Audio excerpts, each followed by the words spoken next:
Hello लोगोफोर, दिनैनि बे गोदान मोनसे भिडिअनि गेजेरजों नोंथांमोनखौ गासैखौबो फिन खनसेबाव बरायनानै लाग्रोनाय थालायबाय लोगोफोर। लोगोफोर, दायो नोंथांमोनाथ' भिडिअनि टाइटेल आरो थाम्बनेइलावसो नायनानै एसेब्लाबो हमनो हाखादों जानांगौ दे।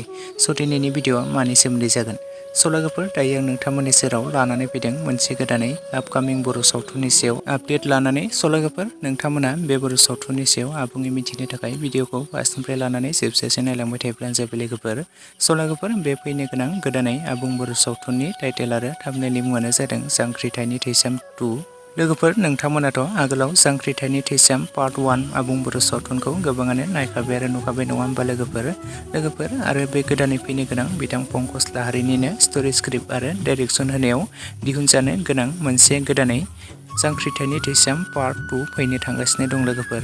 लोगोफोर, बे पार्ट 2 आवबो जों जाय पार्ट 1 आव फाव खालामदों बिथांमोनखौनो बे फैनो गोनां जांख्रिथायनि थैसाम पार्ट 2 बर' सावथुनावबो बिथांमोननि फाव खालामनायखौनो नुनो मोनबावगोन लोगोफोर। नोंथांमोना सोर नायनो थाखाय दानिफ्रायनो जोबोरैनो एक्साइटेड जाखाबाय। कमेन्ट सेक्सननि गेजेरजों लिरना फोरमायहरदो लोगोफोर। लोगोफोर, आरो नोंथांमोननि थाखाय मोनसे जोबोद गोजोनथाव खौरां, बे जांख्रिथायनि थैसाम पार्ट 2 आबुं बर' सावथुननि मिउजिक भिडिअखौ रिलिज खालामनानै होबाय लोगोफोर। जुदि दासिमाव नोंथांमोना सोरबाफोर बे जांख्रिथायनि थैसाम पार्ट 2 बर' सावथुननि मिउजिक भिडिअखौ नोंथांमोना जुदि दासिमाव नायालासिनो थादोंब्ला बयबो आरडि मसन पिक्चार्स चेनेलावहाय बयबो थांनानै नोंथांमोना नायहैब्लानो जाबाय लोगोफोर। बे मिउजिक भिडिअआ जोबोरैनो मोजां जादों आरो बे मिउजिक भिडिअखौ नायनानै बे बर' सावथुनखौ नोंथांमोना माबोरै जागोन बायदि मोनदों बयबो कमेन्ट सेक्सननि गेजेरजों लिरना फोरमायहरदो लोगोफोर।